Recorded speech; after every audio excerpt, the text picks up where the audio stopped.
Hai semuanya, Assalamualaikum warahmatullahi wabarakatuh. Berjumpa lagi dengan saya Desni Miati. Pada kesempatan ini kita akan membahas tentang materi kegiatan ekonomi. Materi ini berada pada mata pelajaran IPS kelas 7 di kurikulum 2013, tepatnya di semester genap. Nah, dalam kegiatan ekonomi kita akan membahas 3 hal, yaitu tentang kegiatan produksi, distribusi, dan konsumsi.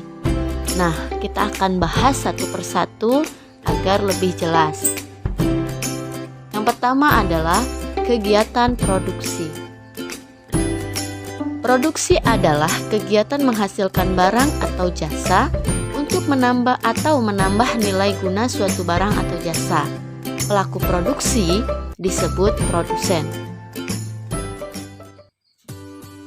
Setiap barang yang diproduksi memiliki nilai guna atau utilitas yang berbeda. Dapat dilihat dari A. Nilai guna bentuk atau form utility, yaitu suatu barang yang memiliki nilai guna apabila telah mengalami perubahan bentuk. Seperti contohnya adalah perubahan bentuk dari kacang kedelai ke tempe dan tahu. Nilai tempe dan tahu yang dari kacang kedelai akan memiliki nilai lebih tinggi dibandingkan bentuk sebelumnya. B. Nilai guna tempat atau place utility, yaitu nilai guna suatu barang akan lebih tinggi karena perbedaan tempat.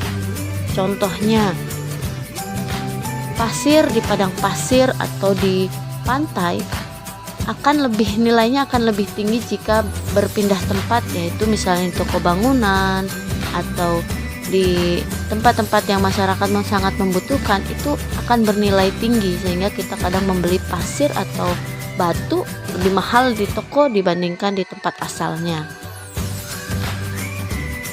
Kemudian selanjutnya adalah C. Nilai guna waktu, time utility, yaitu nilai guna suatu barang akan bertambah jika barang tersebut digunakan pada saat yang tepat. Contohnya payung, jas hujan ketika kita hujan itu sangat kita butuhkan. Nah, itu adalah kegunaan waktu. Yang D. Nilai guna kepemilikan atau ownership utility, yaitu nilai guna barang akan bertambah jika barang tersebut telah berpindah kepemilikannya. Kadang-kadang suatu barang itu memiliki nilai guna, itu tergantung dari siapa pemiliknya. Jika pemiliknya biasa saja, orang biasa saja, itu tidak biasa saja nilai barang itu. Tetapi kalau nilai barang itu dimiliki oleh orang yang populer, terkenal, maka nilai guna suatu barang itu juga akan lebih tinggi. Berikutnya adalah kegiatan produksi memerlukan faktor-faktor produksi atau sumber daya ekonomi, antara lain sebagai berikut. A. Faktor produksi alam. Faktor produksi alam ini terdiri dari tanah, hutan, barang-barang tambang seperti emas, biji besi, minyak bumi, gas alam, dan mineral lainnya. Kemudian air, udara, sinar matahari, dan bebatuan. Itu semua yang disediakan oleh alam. B. Faktor produksi tenaga kerja. Nah, tenaga kerja ini dibedakan menjadi 3. Yang pertama, tenaga kerja terdidik atau skill labor adalah tenaga kerja yang menempuh pendidikan formal seperti dokter, guru, dan konsultan. Itu harus melalui pendidikan baru mendapatkan profesi itu. Yang kedua, tenaga kerja terlatih atau trained labor adalah tenaga kerja yang memiliki keterampilan yang terlatih seperti montir, supir, dan penjahit, sudah terlatih menggunakan barang-barang tersebut. Yang ketiga, tenaga kerja tidak terdidik dan tidak terlatih adalah tenaga kerja yang tidak punya keterampilan seperti tukang sapu atau tukang kuli bangunan. Dia hanya yang penting bisa, tidak harus berpendidikan. Berikutnya adalah C. Faktor produksi modal. Modal adalah segala hasil produksi yang disebut manusia dengan tujuan menghasilkan barang atau jasa. Kemudian modal tidak hanya berupa uang, tetapi juga bisa berupa barang seperti gedung, mesin, bahan mentah, tanah, termasuk modal berupa barang. D. Faktor kewirausahaan. Kewirausahaan adalah kemampuan seseorang atau beberapa orang untuk menyatukan suatu faktor produksi agar dapat menghasilkan barang tertentu. Selanjutnya adalah kegiatan distribusi. Apa itu kegiatan distribusi? Yaitu kegiatan distribusi adalah kegiatan menyalurkan barang atau jasa dari produsen ke konsumen. Atau juga kegiatan distribusi merupakan usaha untuk menambah nilai guna suatu barang atau jasa. Pelaku distribusi disebut distributor.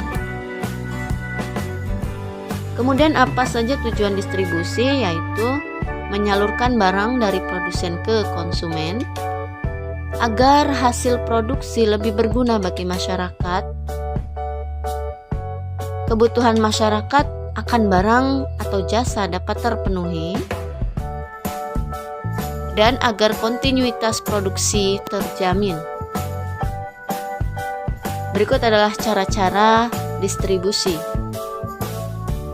Distribusi langsung adalah distribusi barang atau jasa tanpa melalui perantara, sehingga langsung dari produsen ke konsumen atau dari yang membuat langsung kepada yang memakainya. Kemudian distribusi semi langsung adalah sistem distribusi dari produsen kepada konsumen melalui pedagang perantara yang merupakan bagian dari produsen. Ini secara tidak langsung atau semi langsung, yang dia melalui perantara, tapi perantaranya adalah bagian dari perusahaan produsen tersebut. Kemudian yang terakhir adalah distribusi tidak langsung, adalah sistem distribusi dari produsen kepada konsumen melalui pihak ketiga, yaitu agen, grosir, pedagang kecil yang bertindak sebagai pedagang perantara. Nah, selanjutnya adalah kegiatan konsumsi, di mana kegiatan konsumsi adalah setiap kegiatan memakai, menggunakan, atau menghabiskan kegunaan setiap barang secara berangsur-angsur maupun sekaligus habis. Pelakunya disebut konsumen. Nah, kegiatan ekonomi dapat dilakukan oleh rumah tangga sebagai berikut. Rumah tangga keluarga, rumah tangga perusahaan, rumah tangga negara, dan rumah tangga luar negeri. Nah, demikian tadi materi tentang kegiatan ekonomi terdiri dari produksi, distribusi, dan konsumsi. Semoga dapat bermanfaat. Saya akhiri. Wassalamualaikum warahmatullahi wabarakatuh.